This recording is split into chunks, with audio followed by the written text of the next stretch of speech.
টানা ৩ বছরের অধিক সময় ধরে চলা রাশিয়া ইউক্রেন যুদ্ধবিরতিতে যখন দুই পক্ষই আলোচনার টেবিলে এসেছে, ঠিক তখনই ভয়াবহ ড্রোন হামলায় কাঁপল মস্কোর আকাশ।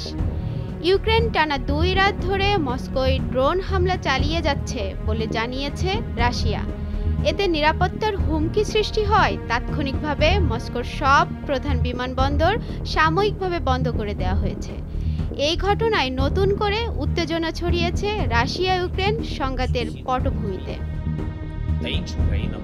সংবাদ মাধ্যম বিবিসি জানিয়েছে, টানা ২ রাত ইউক্রেনের ড্রোন হামলার মুখে পড়েছে রাশিয়ার রাজধানী। হামলার পরপরই মস্কোর প্রধান ৪টি আন্তর্জাতিক বিমানবন্দরগুলোতে সাময়িকভাবে সব ধরনের বিমান ওঠানামা বন্ধ করে দেওয়া হয়েছে।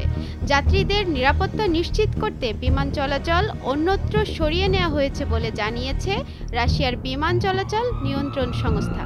মস্কোর পাশাপাশি পেনজা এবং ভোরোনেজ সহ কয়েকটি রাশিয়ান শহরের আবাসিক ভবন ও অবকাঠামোগুলো লক্ষ্য করে হামলা চালানো হয়েছে বলে অভিযোগ করেছে শহরের গভর্নররা।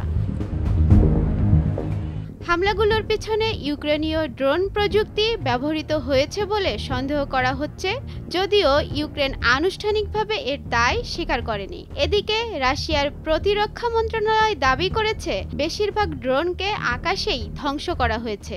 তবে কিছু হামলায় দেশটির কুরস্ক অঞ্চলের একটি বিদ্যুৎ উপকেন্দ্র ক্ষতিগ্রস্ত হয়েছে। এই হামলায় আহত হয়েছে ২ কিশোর এবং শহরের কিছু অংশে বিদ্যুৎ বিচ্ছিন্ন হয়েছে বলে জানিয়েছেন রুশ কর্মকর্তারা। অন্যদিকে ইউক্রেনীয় সেনাবাহিনীর দাবি, তারা কুরস্ক অঞ্চলে রাশিয়ার একটি ড্রোন কমান্ডো ইউনিটে সফলভাবে হামলা চালিয়েছে। এই অভিযানে রুশ বাহিনীর উল্লেখযোগ্য ক্ষয়ক্ষতি হয়েছে বলেও দাবি করেছে ইউক্রেন। এই ড্রোন হামলা এমন এক সময়ে হয়েছে যখন যুদ্ধবিরতির সম্ভাব্য আলোচনা নিয়ে আন্তর্জাতিক মহলে চলছে নানা জল্পনা। বিশ্লেষকরা মনে করছেন, এই ধরনের হামলা সেই আলোচনা প্রক্রিয়াকে আরও জটিল করে তুলতে পারে। তাদের মত, এই হামলা রাশিয়ার আকাশ প্রতিরক্ষা ব্যবস্থার দুর্বলতাকেও সামনে নিয়ে এসেছে।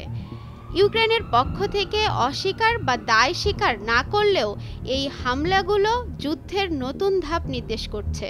বিশ্ব যখন অপেক্ষা করছে শান্তির সম্ভাবনায়, তখন এ ধরনের হামলায় যুদ্ধের প্রকৃতি ক্রমেই পরিবর্তিত হচ্ছে, যা বিশ্বকে টেনে নিয়ে যাচ্ছে আরও ভয়াবহ পরিণতির দিকে। অনামিকা রায়, ভোরের কাগজ।